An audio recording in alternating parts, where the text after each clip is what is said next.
علی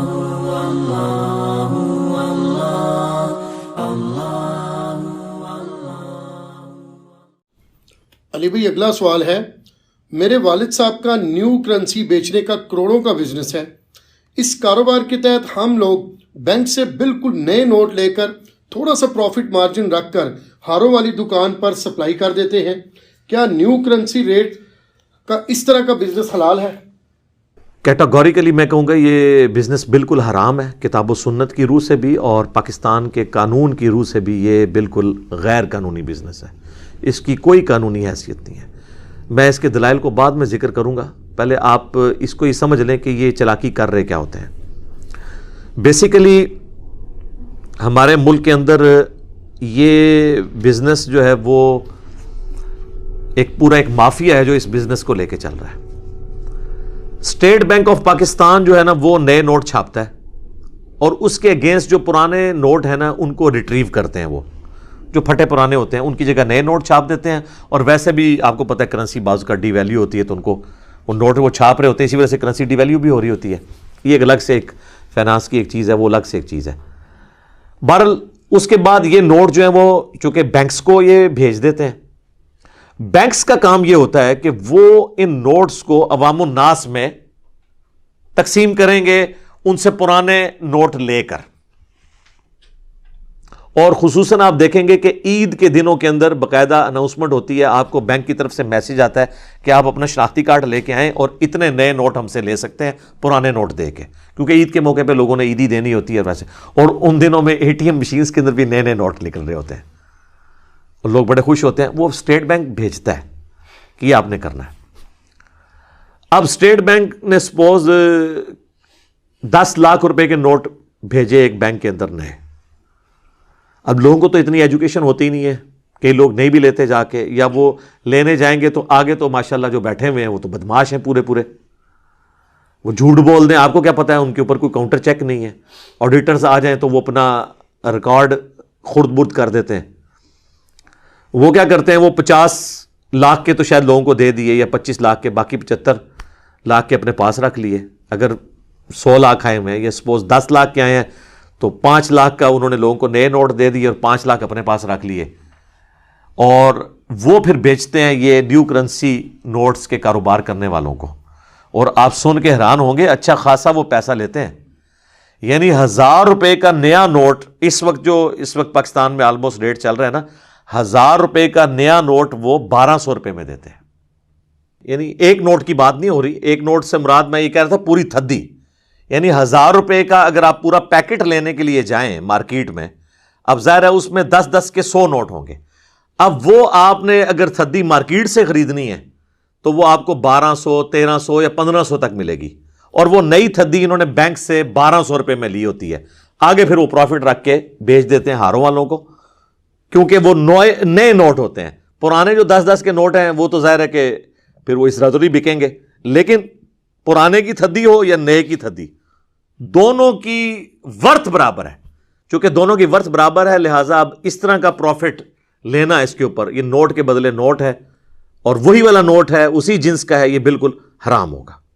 اب انہوں نے ہاروں والوں کو بیچنا ہے تو ظاہر ہے ہاروں والے کس طرح لیں گے، وہ 10 یا 20 روپے کا پروفٹ رکھ کے نا ہاروں والوں کو دے دیتے ہیں۔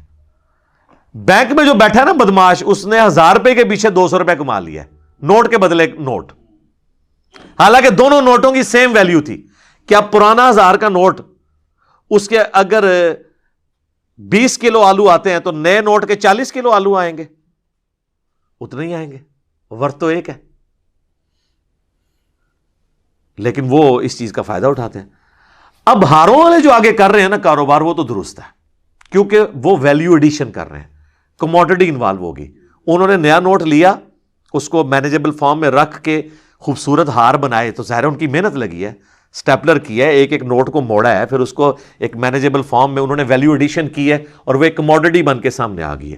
اب وہاں سے اگر آپ 10,000 روپے کے نوٹوں کا ہار اگر آپ لے لیتے ہیں 12 یا 13,000 روپے کا، تو آپ ان کو یہ نہیں کہہ سکتے کہ اس میں نوٹ تو لگے ہوئے ہیں 10,000 کے، تم کیوں مجھے 15,000 کا یا یہ 13,000 کا دے رہے ہو؟ اس لیے کہ باقی ان کی وہ محنت ہے۔ باقی گورنمنٹ کا یہ کام ہے کہ ہاروں والوں کو بھی ان 2 نمبر لوگوں کے طریقے سے نہ کہیں، ان کو کوئی لائسنس یہ جاری کر دیں کہ وہ جا کے ڈائریکٹ بینک سے لے لیں کہ ان کا یہ کاروبار ہے. وہ بھی ویسے تھوڑا بہت اس کاروبار میں حصہ بنے ہیں, لیکن وہ انڈائریکٹلی ان کی انوالومنٹ ہے. ڈائریکٹ جو انوالو ہے نا وہ یہ لوگ ہیں جو بینک میں بیٹھے ہوئے ملازمین کو, آفیسرز کو حرام خوری کروا رہے ہیں. یہ ان کے اعلی کار بنے ہوئے ہیں, سہولت کار بنے ہوئے. تو اس طریقے سے یہ معاملات کو لے کے چل رہے ہوتے ہیں. تو یہ کاروبار تو بالکل حرام ہے, کیونکہ یہ نوٹ کے بدلے نوٹ ہے اور دونوں کی ورتھ ایک ہے, اس کے باوجود پیسے لیے جا رہے ہیں. اگر دونوں نوٹوں کی ورتھ ایک جیسی نہ ہو پھر کوئی حرج نہیں. مثلا کوئی ڈالر دے کے $1 دے کے 158 روپے لیتا ہے, تو آپ اس کو یہ نہیں کہیں گے کہ ڈالر تو ایک دیا ہے تو روپیہ ایک کیوں نہیں لیا, اس لیے کہ ان کی دونوں کی ورتھ ڈفرنٹ ہے, دنیا میں بھی ڈفرنٹ ہے. $1 کی جتنی چیزیں آتی ہیں 158 روپے کی اتنی چیزیں آئیں گی, $1 کی نہیں. لیکن یہاں پہ اگر کوئی 1000 کا پرانا نوٹ دے رہا ہے اور اس کے بدلے 1000 کا نیا نوٹ لے رہا ہے, تو دونوں سے چیز تو ایک جیسی آپ خرید سکتے ہیں, دونوں کی ورتھ ایک ہے. یہ تو نہیں 158 روپے کے آپ پرانے نوٹ لے کے جائیں تو آپ کو $1 کی بجائے آدھا ڈالر ملے گا, اور جو نئے نوٹ لے کے جائے گا اسے پورا ڈالر ملے گا. ایسے تو نہیں ہوگا, ورتھ تو ایک ہے. تو یہ دونوں الگ چیزیں ہیں. اب یہ تو ٹوٹلی ایک فراڈ کے اوپر کام چل رہا ہے. اب کتاب و سنت کے دلائل کے اوپر میں آتا ہوں, لیکن اس سے پہلے ایک اور چیز میں آپ کو کلیئر کر دوں. ٹیکنیکلی کرنسی نوٹس کا جو یہ سلسلہ شروع ہوا نا, یہ بیسیکلی خود بہت بڑی سازش ہے یہودیوں کی, گولڈ کو اپنے قبضے میں کرنے کی. آپ کو پتا ہے کہ آج سے کچھ عرصہ پہلے تک, آپ آلموسٹ 200-300 سال پہلے چلے جائیں, پوری انسانی ہسٹری کے اندر کرنسی نوٹ ایگزسٹ نہیں کرتے تھے. یا بارٹر سسٹم ہوتا تھا, یعنی اشیاء کے بدلے اشیاء. یعنی آج کے دور میں آپ سمجھ لیں کہ کوئی شخص جاتا تھا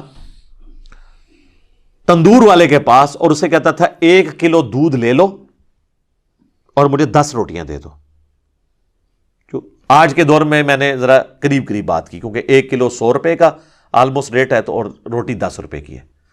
لیکن کرنسی نوٹ نہیں ہوتے تھے, وہ کہتے تھے 1 کلو دودھ لے لو, 10 روٹیاں دے دو, یا اتنا مجھے گندم یا آٹا دے دو. اسے کہتے ہیں بارٹر سسٹم, یعنی اجناس کے رد و بدل کے ساتھ. اور ایک اور سسٹم تھا جو کرنسی نوٹ کا نہیں تھا لیکن کرنسی کا سسٹم تھا, اور وہ تھا سونے اور چاندی کے سکے. سونے اور چاندی کے جو سکے ہوا کرتے تھے نا, ان کی اپنی ورتھ ہوتی تھی, ان کی فیس ویلیو اور ان کی انٹرنسک ویلیو سیم ہوتی تھی. یعنی اگر گولڈ کے سکے کے اوپر لکھا ہے نا کہ یہ 1 سونے کا دینار ہے اور اس کا اتنا وزن ہے, وہ دنیا کے کسی حصے میں چلے جائیں سونے کا اس وزن کے اگینسٹ اسی حساب سے چیزیں آپ کو مل جاتی تھی.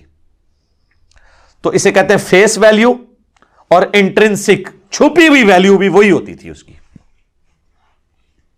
جس طرح آج ہمارے نوٹ کی فیس ویلیو کچھ بھی نہیں ہے, انٹرنسک ویلیو ہے چھپی ہوئی.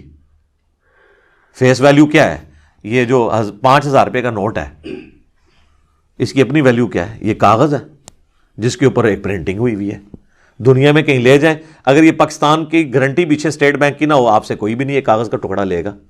عام کاغذ کے ٹکڑے, اس میں کوئی فرق نہیں ہے, اس کی فیس ویلیو 0 ہے. لیکن انٹرنسک ویلیو, اس میں چھپی ہوئی ویلیو یہ ہے کہ اس کے اوپر لکھا ہوا ہے حکومت پاکستان کی ضمانت سے شائع ہوا ہے یا جاری ہوا ہے, اور نیچے لکھا ہوتا ہے حامل حاضہ کو مطالبہ پر ادا کرے گا. یہ نوٹ کو کبھی آپ غور سے پڑھیں, اس میں لکھا ہوتا ہے یعنی حامل حاضہ جو اسے پوزیس کیے ہوئے ہیں نوٹ کو, اسے مطالبہ پر اسٹیٹ بینک ادا کرے گا اتنا سونا. اس سونے کی ویلیو ہے جو اسٹیٹ بینک نے اس 5000 کے عوض اپنے پاس رکھا ہوا ہے, یہ اس سونے کا سرٹیفکیٹ ہے. اور گارنٹی کس کی ہے؟ اسٹیٹ بینک کی. ویسے اب تو سونا اتنا ان کے پاس ہے ہی نہیں ہے.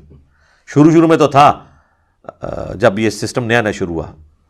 اب اس سازش میں خصوصاً دوسری جنگ عظیم کے بعد پوری دنیا کا سونا جو ہے نا وہ امریکہ شفٹ ہونا شروع ہو گیا, کیونکہ آپ کو پتا ہے وہ دنیا میں سپر پاور پہلے گریٹ برٹن تھی اور پھر امریکہ بن گئی. سارا سونا انہوں نے پوری دنیا سے لیا اس کے اگینسٹ ڈالر کو. آج یہ حالت ہے کہ ڈالر کے اگینسٹ سونے کی ویلیو نکلتی ہے, سونا نہیں ڈالر کی ویلیو نکالتا. اتنی مضبوط ہو چکا ہے ڈالر. یہ انہوں نے سازش کی. سازش یہ ہے کہ کل کو اگر یہ اناؤنسمنٹ کر دینا کہ ہم ڈالر اپنا چینج کرتے ہیں, تو ہم جو کہتے ہیں ہمارے پاس اتنے ارب ڈالر پڑے ہیں وہ 0 ہو جائیں گے. ان کی ورتھ ہی کوئی نہیں, وہ کاغذ کا ٹکڑا ہے. اب امریکہ کو کہیں واپس لے لو، کہیں گے جاؤ جی اسی کے لینا ہے. لیکن اگر ہمارے پاس 10 ارب ڈالر کا سونا پڑا ہو تو امریکہ بے شک ڈالر ختم کر دے، کوئی فرق نہیں پڑتا. اس لیے دیکھیں چائنا آج کل سونا خرید رہا ہے، سونے کی ویلیو اوپر چڑھی، ان کو پتہ چل گیا کہ یہ ہے. تو یہ جو کرنسی والا سسٹم ہوتا تھا نا، اس کو کرنسی نوٹ میں انہوں نے بدل دیا کہ جی آپ سے تو سونا چوری ہو سکتا ہے، آپ ہمارے پاس رکھوائیں، ہم آپ کو سرٹیفکیٹ دیتے ہیں. اور کرتے کرتے یہ نوٹ کی ایک شکل جاری ہو گئی جو آج آپ بھگت رہے ہیں. اس لیے میرا یہ موقف ہے کہ اگر آپ نے آج سے 10 سال پہلے کسی سے 10 لاکھ روپے قرضہ لیا ہے نا اور اب واپس کر رہے ہیں، تو سونے کے ریٹ کے اعتبار سے جو بڑا ہے اس حساب سے واپس کریں گے. یہ تو بڑا ظلم ہے، پیسہ تو ڈی ویلیو ہو جاتا ہے. اور اب بھی آپ کسی کو قرض دیں تو سونے کے اعتبار سے دیں، وہ ڈی ویلیو نہیں ہوگا. اکثر لوگ پوچھتے ہیں جی ہم بینک میں پیسہ نہیں رکھوا سکتے، پیسہ تو ڈی ویلیو ہو جائے گا، اگر ہم سیونگ اکاؤنٹ میں نہیں رکھوائیں گے پروفٹ نہیں ملے گا. تو ڈی ویلیو ہونے سے بچانے کا آسان طریقہ، آپ اتنا سونا لے کے، سونے کا بسکٹ لے کے، بلکہ بسکٹ سے بھی چھوٹا آپ کو ملے، آپ 1 تولہ سونا بھی آپ مارکیٹ سے خرید کے اپنے پاس رکھ سکتے ہیں. سال بعد وہ جو 1 تولہ اگر 1 لاکھ روپے کا تھا نا، لاکھ روپے آپ کے گھر پڑا ہوتا تو وہ تو ہو جائے گا 80,000. لیکن وہ جو سونا آپ نے 1 لاکھ روپے کا لے کے رکھا ہوا ہے وہ کیا ہو جائے گا؟ وہ 1,20,000 ہو سکتا ہے، بعض کا 1.5 لاکھ تک پہنچ جائے. تو اس لیے پیسہ ڈی ویلیو ہو جاتا ہے لیکن سونا ڈی ویلیو نہیں ہوتا.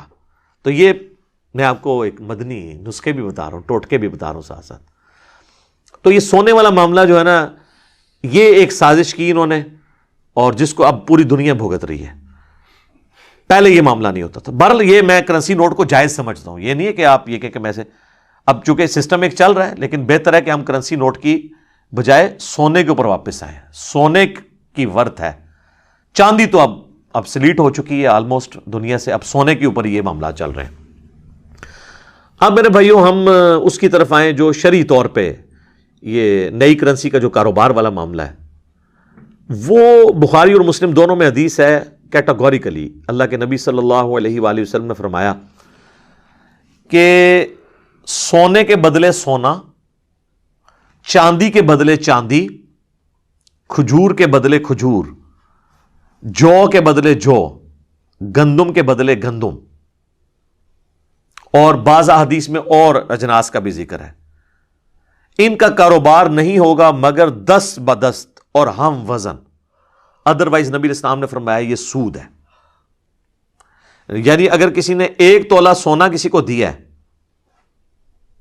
اس کے بدلے میں 1 تولہ سونا ہی وہ لے گا تو پھر ٹھیک ہے. یہ نہیں ہو سکتا 1 تولہ سونا دے کے سونے کی ایسی چیز لے لے جو 1.25 تولہ جس کا ورت ہے. یہ کام نہیں ہوگا اگر وہ دونوں سونے کی بنی ہوئی ہیں. ہاں 1 تولہ سونے سے آپ کوئی ڈفرنٹ چیز خریدتے ہیں وہ علیحدہ معاملہ ہے، لیکن سونے کے بدلے سونا دست بدست ہوگا اور ہم وزن ہوگا، ادروائز اسے سود شمار کیا جائے گا. یہ ہے وہ بنیادی حدیث. اس کو سپورٹی وہ حدیث ہے جو صحیح مسلم میں ایک صحابی کہتے ہیں میں نے ایک ہار خریدا سونے کا جس میں کچھ موتی لگے ہوئے تھے، کچھ سونا لگا ہوا تھا. جب میں نے آ کے اس ہار کو کھولا تو وہ ہار تو میں نے لیا تھا 12 دینار کا، 12 سونے کے سکوں کا، لیکن جب اس کا سونا میں نے تولا تو 12 دینار سے زیادہ کا نکل آیا. تو نبی علیہ السلام نے پھر منع فرما دیا کہ آندہ سے ہار کو کھول کے بیچا جائے تاکہ وہ سونے کے بدلے سونا والا معاملہ جو ہے وہ برابر رہے، کیونکہ اس کی وجہ سے پھر دھوکہ ہو جائے گا، غرر ہو جائے گا کسی کے ساتھ. حتیٰ کہ بخاری مسلم میں حدیث ہے کہ کوئی شخص یوں بھی نہ کرے کہ 2 کلو کم درجے والی کھجور دے کر 1 کلو اچھی کھجور خریدے، یعنی اس کا مارچا مارے آپس میں. ہاں آپ نے فرمایا پہلے 2 کلو کو بیچو پھر 1 کلو لو تاکہ غرر اوائڈ ہو جائے. یا اس حدیث میں موجود ہے کہ اس 2 کی قیمت لگوا لو پھر اس کے اگینسٹ اس 1 کو لے لو. یہ بھی درست ہے. یہ نہیں کہ اس کو اب جا کے اب بیچنا ہی ضروری ہو جائے گا، قیمت لگوا لو اور اس میں غرر نہ ہو. تو مارچا درست بھی ہوتا ہے بشرطے کہ اس کی قیمت لگ جائے. جیسے کئی لوگ کہتے ہیں یہ پرانی گاڑی میری لے لو، اتنے پیسے اوپر لے لو، لیکن وہ گاڑی کی قیمت لگوائیں اس کے بعد کریں. اگر ویسے آپ اندازے سے کریں گے آپ وہ پرانی گاڑی لے لے، کل کو بیچنے جائے تو آپ نے تو اس کے پیچھے اتنے پیسے کٹوائے ہوئے ہوں. یہاں پہ بھی لوگ کئی بار بلڈنگ بیچتے ہیں اور کہتے ہیں جی اتنے کروڑ تو مجھ سے لے لو اور اتنے کروڑ کے میرے پلاٹ ہیں فلاں ہاؤسنگ اسکیم کے اندر، وہ لے لو. وہ جو ہاؤسنگ اسکیم نے تمہیں جن کروڑ دے رہا ہے بیچن جاؤ گے انہیں کروڑ دے نہیں بک دے. وہ غرر کر رہا ہے، دھوکہ دے رہا ہے. ہاں اس کی قیمت لگوائے، اتھینٹک لوگوں سے لگوائے پھر ٹھیک ہے. اور قیمت وہ ہوگی جب آپ بیچنے جائیں آپ کو قیمت مل رہی ہے، وہ قیمت ہے. تو اس وجہ سے غرر کو اوائڈ کرنے کے لیے قبضے میں مال لینا ضروری ہے. نبی علیہ السلام نے اس کا بھی حکم فرمایا ہے کہ قبضے میں مال لے کر پھر آگے آپ نے بیچنا ہے. اس کے پیچھے غرر کو، دھوکے کو اوائڈ کرنا ہے. اور اگر غرر نہ ہو تو آپ قبضے میں لینا ضروری نہیں. بعض سلفی علماء بیچاروں کو سمجھ نہیں ہے، وہ کہتے ہیں نہیں قبضے میں ضروری ہے. آج کل تو سب کچھ بغیر قبضے کے ہو رہا ہے میرے بھائی. ایون ٹرانزیکشنز ہماری سافٹ ہو رہی ہیں. ہم نے پیسہ فزیکلی قبضہ نہیں کیا ہوتا، دوسری جگہ بینک سے بینک میں ٹرانسفر ہو جاتا ہے. سپوز میں یہاں پہ بہت بڑا یونیلیور کا اگر ڈیلر ہوں اور میں کراچی سے سامان یونیلیور کا منگواتا ہوں اور میں نے منگوا کے یہاں سے پشاور بھیجنا ہے اور مجھے یہاں سے پشاور بھیجنے میں دوبارہ اس کا کوئی خرچہ ہوگا، میں ڈائریکٹ یونیلیور کو بکنگ کرواتا ہوں کہ پشاور کی فلاں دکان پہ جو ہے وہ ڈالڈا کے اتنے ڈبے بھیج دو، لائف بوائے کے اتنے صابن بھیج دو، لکس کے اتنے بھیج دو، ٹھیک ہے جی، سپریم اتنی بھیج دو. اب میں نے تو قبضہ نہیں کیا، لیکن اس میں غرر نہیں ہے. کیوں؟ کمپنی جو ہے وہ اس کو آن کرتی ہے. کل کو وہاں پہ وہ چیز نہ بھی نکلی نا، وہ ڈائریکٹ کمپنی کو واپس کرے، کمپنی واپس لینے کے لیے تیار ہو جائے گی. اور میں نے قبضے میں لے کے اس کو کون سا ایک ایک ڈبے کو کھول کے خود چیک کر لینا ہے کہ اندر وہی والا گھی موجود ہے کہ نہیں، میں نے بھی تو ادھر بیچنا ہی ہے نا. تو اس میں قبضہ یہ نہیں ہے کہ وہ اس قبضے کو فزیکلی قبضہ اس سے مراد ہے کہ وہ ضروری ہے، وہ غرر کو اوائڈ کرنے کے لیے تھا. یہ میں نے اس حوالے سے میرے ایک یوٹیوب پہ ویڈیو بھی ہے حلال اور حرام کاروبار کے حوالے سے، اس میں نے اور بھی کافی ساری چیزیں ڈسکس کی ہیں، وہ آپ دیکھ سکتے ہیں. میں اس میں چونکہ ضمن یہ چیز تھا کہ نبی علیہ السلام نے سونے کے بدلے، اس کے تحت سونے کے بدلے سونا، تو اس کا پھر اس میں یہ امپلائڈ ہے کہ روپے کے بدلے روپے کی بھی لین دین نہیں ہوگی مگر ایکول. ڈالر کے بدلے ڈالر مگر ایکول. یہ نہیں کہ ڈالر کا پرانا نوٹ جو ہے وہ $1.25 کا ہوگا، $1 کا ہوگا، اور جو نیا نوٹ ہے وہ $1.25 کا ہوگا. وہ سود ہو جائے گا، وہ غلط ہو جائے گا. ہاں ڈالر کے بدلے روپیہ لے وہ بالکل درست ہوگا کیونکہ دونوں کی ورتھ ڈیفرنٹ ہے. اور اس کی بنیاد یہ حدیث ہے. اس کو سپورٹیو ایک اور حدیث ہے جس سے آپ کے ذرا 14 طبق روشن ہوں گے، لیکن وہ بنو امیہ کے جو خدمت گزار ہیں ان سے معذرت کے ساتھ. اب چونکہ یہ حدیث تو موجود ہے صحیح مسلم میں اس کو اوائڈ تو نہیں کر سکتا تھا. صحیح مسلم میں حدیث ہے کہ حضرت امیر معاویہ رضی اللہ تعالیٰ عنہ کے دور میں جہادی سفر کے دوران حضرت معاویہ رضی اللہ تعالیٰ عنہ نے فوجیوں کی جو تنخواہیں تھیں نا، اس کے عوض ان کو کہا کہ بیت المال میں جو سونے اور چاندی کے برتن پڑے ہوئے ہیں جو ہمارے پاس آئے ہوئے ہیں رومن امپائر سے، تو اپنی اپنی تنخواہ کے عوض جو ہے نا آپ سونے اور چاندی کے برتن اٹھا لیں وہاں سے. اب وہ اتنا سا آپ کون لگا سکتا ہے، کیونکہ برتن کو تو اندازے سے ہی آپ نے دیکھنا ہے، اب ایگزیکٹلی تو نہیں تولا جا سکتا. تو حضرت عبادہ ابن صامت جو ایک سینئر صحابی تھے وہ وہاں کھڑے ہوئے، انہوں نے خطبہ دیا کہ لوگوں یہ سود ہے. نبی علیہ السلام نے منع فرمایا ہے سونے کے بدلے سونا لینے سے مگر یہ کہ دونوں کا وزن برابر ہو. اور تم تو اندازے سے سونے اور چاندی کے برتن اٹھا رہے ہو اپنی تنخواہوں کے اگینسٹ. کیا ایک ایک برتن کو تول کے دیکھ رہے ہو کہ اگر اس کی 10 دینار تنخواہ ہے تو اس نے جو برتن اٹھایا ہے اندازے سے سونے کا اٹھا لیا، 12 دینار کا اٹھا لیا، تو 2 دینار تو اس نے سود کھایا ہے، اس کی تنخواہ بنتی نہیں ہے. تو سارے صحابہ اور تابعین جو تھے وہ ڈر کے رک گئے سے. جب حضرت معاویہ کو پتہ چلا تو وہ ناراض ہوئے اور انہوں نے بھی آ کے ایک خطبہ وہاں پہ دیا. انہوں نے کہا کہ لوگ ایسی حدیثیں بیان کر رہے ہیں جو ہم نے تو آج تک نہیں سنی ہے. جس طرح لوگ ہمیں بھی کہتے ہیں یہاں پہ کہ سانو تے پتہ نہیں سی کہ بخاری مسلم وچ لکھے ہے. بھئی بخاری مسلم پڑھی ہوندی تے لکھیا ہوندا نا. حالانکہ ہم بھی حضور کی صحبت میں رہے ہیں، ہم نے تو کوئی ایسی حدیث نہیں سنی. اب یہ تو کوئی جواب نہیں تھا. اگر آپ نے نہیں سنی اس کا یہ مطلب تو نہیں حدیث نہیں ہے، کیونکہ آپ تو فتح مکہ پہ مسلمان ہوئے ہیں نبی علیہ السلام کی وفات سے کچھ عرصہ پہلے. تو حضرت عبادہ ابن صامت کو غصہ آیا. انہوں نے کہا کہ میں یہ حدیث پھر بیان کروں گا. انہوں نے بھرے مجمع میں دوبارہ وہ حدیث بیان کی کہ نبی علیہ السلام نے سونے کے بدلے سونا، چاندی کے بدلے چاندی، جو کے بدلے جو، کھجور کے بدلے کھجور، گندم کے بدلے گندم کے کاروبار سے منع کیا ہے مگر دست بدست اور ہم وزن ہو، ورنہ وہ سود ہے. اور پھر انہوں نے کہا کہ خواہ معاویہ کی ناک خاک آلود ہو، خواہ مجھے ایک اندھیری رات میں اکیلا اس کے لشکر سے الگ ہونا پڑے جنگلوں میں بھی، میں یہ تو گوارا کر لوں گا، لیکن یہ گوارا نہیں کروں گا کہ جو کچھ میں نے رسول اللہ سے سنا ہے وہ میں لوگوں میں بیان نہ کروں صلی اللہ علیہ وآلہ وسلم. تو یہ اتنا سینسٹیو معاملہ تھا کہ ایک صحابی نے اس کو اتنا سیریس لیا. اس لیے میں نے اس حوالے سے بھی تھوڑا سا کلیئر کر دیا. بہرحال ہاروں کا جو کاروبار ہے نا وہ چونکہ ویلیو ایڈیشن والا ہے وہ معاملہ الگ ہے. اگرچہ انڈائریکٹلی وہ بھی جڑے ہوئے ہیں، لیکن اب ظاہر ہے کہ گیون سرکمسٹانسز کے اندر ہے، تو میں یہ مشورہ دوں گا کہ جو لوگ نئے نوٹوں کا کاروبار کر رہے ہیں فوراً سے پہلے اس سے دستبردار ہوں. اور ویسے مارکیٹ میں بھی آپ کو نئے نوٹ مل جائیں گے، اگر آپ لینے جائیں نا تو آپ کو وہ بیچ رہے ہوتے ہیں، لیکن غیر قانونی وہ بیچ رہے ہوتے ہیں. فرنٹ پہ انہوں نے کچھ اور رکھا ہوتا ہے، فرنٹ پہ ہاروں کی دکان ہوگی اور اندر نئے نوٹوں کا کاروبار کر رہے ہوں گے، کیونکہ انہیں پتہ ہے یہ غیر قانونی کاروبار ہے. تو چونکہ غیر قانونی کاروبار ہے اور قرآن و سنت کی روشنی میں بھی غیر قانونی ہے، لہٰذا اس سے کمائی جو ہوگی وہ حرام ہوگی. فوراً سے پہلے اس کو آپ کاروبار کو چینج کر کے کوئی اور کاروبار کریں.